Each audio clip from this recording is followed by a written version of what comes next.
Hi, I'm Michael, and this is California. And we've seen a huge amount of plans and proposals come out to help the American people in these last few months. Most recently, the American Rescue Plan, the American Jobs Plan, and the American Families Plan. Each of these trillion-dollar-plus plans have a huge variety of benefits, provisions, and money to help as we come out of the last year of pandemics and lockdowns. So they are good. But one thing has been noticeably missing in these last two plans, which is sufficient amount of funding, organizational support, and distribution networks for rental assistance. This is especially important right now because at the moment, 1 in 7 renters nationwide are behind on their rent. Nearly 10 million people across the country could potentially lose their homes as of June 30th, according to the CDC, when the federal eviction moratorium ends. Given these deadlines and the amount of people who are behind on their rent, the huge sums of money that have been allocated towards helping Americans actually may not be enough. And the amounts that have been given to state and local authorities already is not moving out fast enough in those communities to meet the need or the demand. So today we are talking about the noticeable hole in the current rental assistance programs from the American Jobs and the American Families Plans, as well as why, if nothing is done by June 30th, it'll be a tough day for a lot of American renters. Now, this is your daily dose. And before we get to it, if you like this information, if you find it interesting, if you find it helpful, please don't forget to like and subscribe. That way you can get updates when our newest and most informative videos become available. Given so many deadlines and new proposals and everything floating around, it's very easy to lose track of one very important date, which is June 30th. This is the date that the federal moratorium on eviction bans is currently set to expire. Now, depending on the state that you live in, local bans on evictions are anticipated to last all the way out to 2022. But that being said, on a nationwide basis, come this July, many families who have still not been able to get back on their feet and get back to work and recover from this last year will be faced with the prospect of having to lose their homes. This is despite the $45 billion of rental assistance that was allocated over the last year. The reason why this current rental assistance available to families is not sufficient are varied and numerous. First, the $45 billion that was approved is only about half of what is necessary to cover the full damage that the pandemic did to renters. In order to fully provide assistance to all these renters, it would take around $70 billion worth of funding. Another, and probably one of the biggest hindrance to getting these billions out to those who need it, is more structural.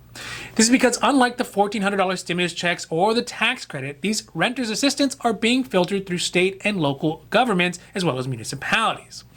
These organizations did not previously have much experience with this amount or this type of assistance and did not have the staff or resources to even manage the money that would be coming in. It would be much like diverting a river to your town, but them not having a water management department to figure out how to get that water into your house. So in many cases, these agencies farmed out the work to NGOs and nonprofits who did have some experience with rental assistance programs, but did not have any experience with the amount of money or the scope of the whole project that was being put upon them. So the long and the short of all this is that local municipalities who were not experienced, not prepared, or not savvy enough on how to handle these funds are trying to figure out how to get this amount of money through their structural work so they can get into the hands of those folks who need it, who are on a timeline that ends June 30th. And by then, they may not be able to get access to that money. So this brings up the big question about what is the use of rental assistance if you've already been evicted from your home. After last week's presidential address, we have a much better grasp on what the president hopes to do with his American Families Plan as well as his American Jobs Plan. And these plans really have a lot of resources for infrastructure, education, and health, but one thing that has been conspicuously left out is any real way to help those millions of Americans who are facing eviction in June. For example, neither the AFP or the AJP have housing-specific benefits like housing vouchers for low-income Americans. Vouchers has been one of the best proven ways to help low-income Americans be able to maintain and keep a place to live.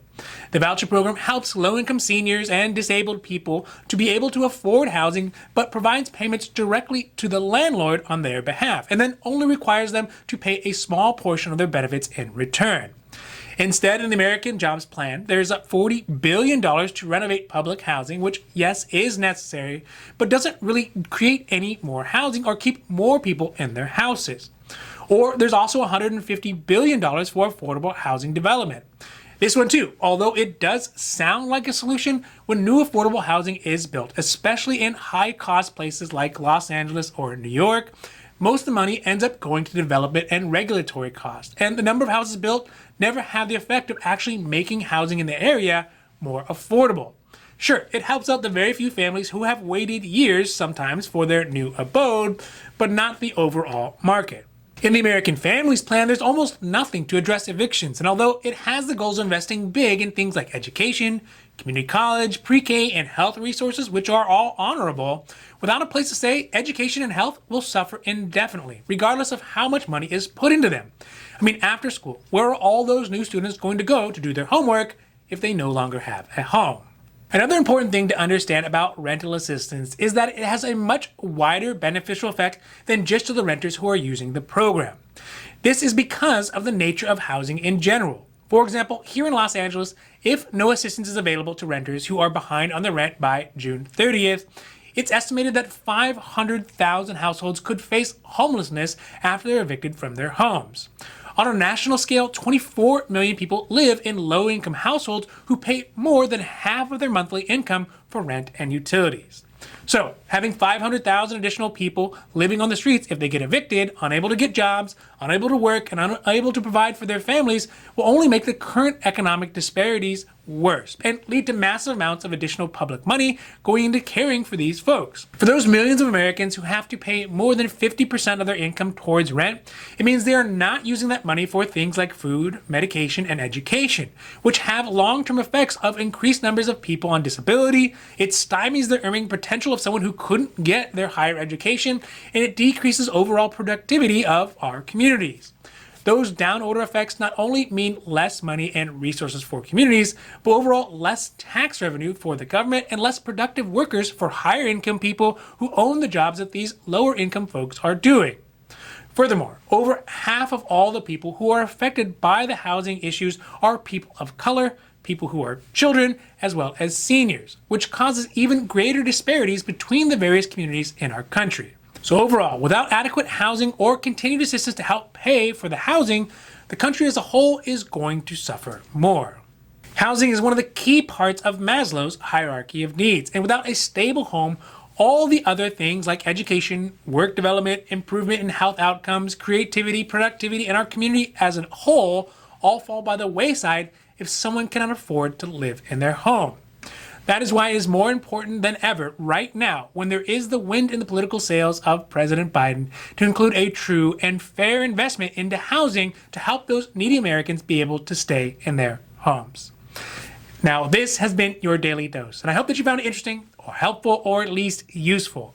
And if you did, please don't forget to like and subscribe. That way you can get updates when our newest and most informative videos become available. So that's it for me, and for California, I'm Michael, wishing you a happy, healthy